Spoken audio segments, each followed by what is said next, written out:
want this to happen to you? I got hit 6 times with a 4-5, boy. You won't think you tough? This is what happened to tough. This is Scared Straight.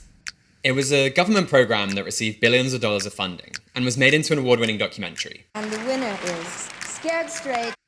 The idea was to take kids who committed crimes, show them life inside jail, and scare them onto the straight and narrow.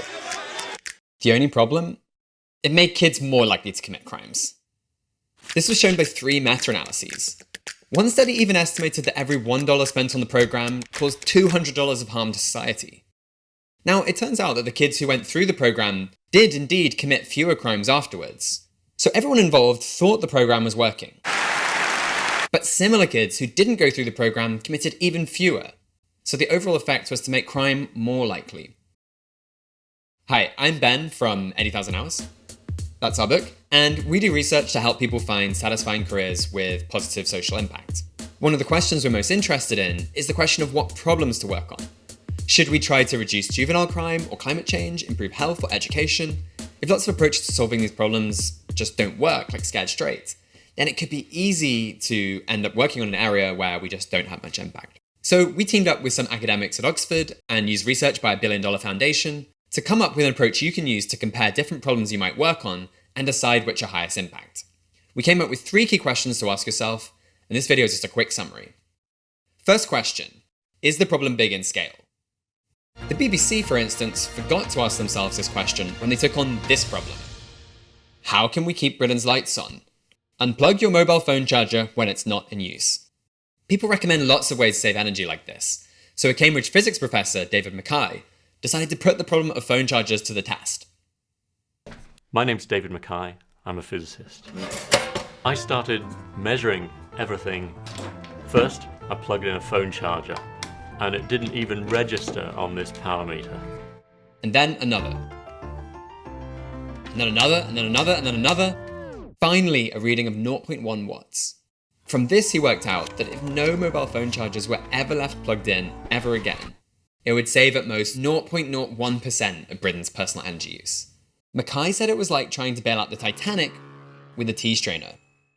Rather than just promote what intuitively seemed important, if the BBC had done just a basic analysis of the scale of the phone charger problem, they would have realised it just doesn't really matter. Instead, they could have focused on many far more pressing issues, like lack of home insulation. Home insulation cuts personal energy use by about 10%, making it, as an issue, 1,000 times bigger in scale. So the first question to ask yourself is the problem big in scale? And you're probably going to need numbers to help you compare your options, even if they're rough. You can break the question down by asking, if this problem was solved, how many people would be helped? How much would they be helped by? And what would the long-term benefit of solving the problem be? Second question, is the problem neglected? When I was younger, I was most interested in climate change. We are systematically destroying our land, our streams, and our seas. Here's a picture of me at a rally. Now, I only ended up getting involved with climate change because lots of people were talking about it, and I found it interesting. And on the scale of things, it is a pretty big issue. But I didn't even consider other big challenges that might be even more neglected. I rate the chance of a widespread epidemic far worse than Ebola in my lifetime is well over 50%. When we looked into it, it seemed like pandemics could be a risk on a similar scale to climate change, but they receive under 10% as much funding and far less attention. This really matters due to what economics calls diminishing returns. All else equal, the more people working on a problem, the more the best opportunities will get taken anyway, and the harder it will be for you to make an impact. This actually means that the areas that are popular, those that you might naturally stumble across, are often going to be the lower impact ones. Instead, ask yourself, is the problem neglected? Is it being unfairly overlooked because, say, it affects the world's poorest people? Or it's a low probability event, like a pandemic? Or just few people know about it? Because of this, it may well be that the world's highest impact problem is something you've never even considered working on. Third question, is the problem solvable? There wouldn't have been a film without the fine work that they are doing in an attempt, and I might add an effective attempt. It turns out that Scared Straight is not unusual.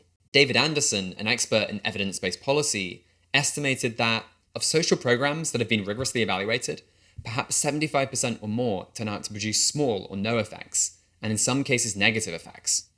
This actually means that if you pick a social program to work on without looking at the evidence behind it, then there's a good chance of just having very little impact.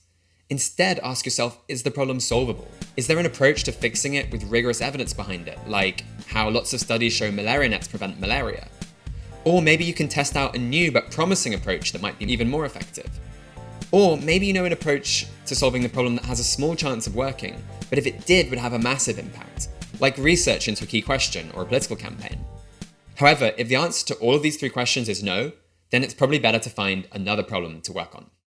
So that's it. These 3 questions will help you choose between the problems you encounter and avoid working on something ineffective. You can think of them, scale, neglectedness, and solvability, as 3 dimensions on a graph. You probably won't find opportunities that score brilliantly on all 3, rather look for what does best overall.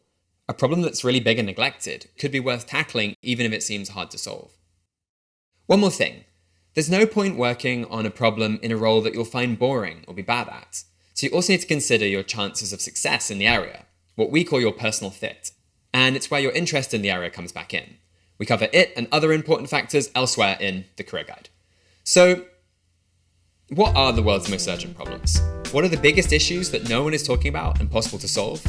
Continue on to find out some of our answers, why ending diarrhea might save as many lives as world peace, how artificial intelligence might be even more important, and what you can do with your own career to help make the most urgent changes happen.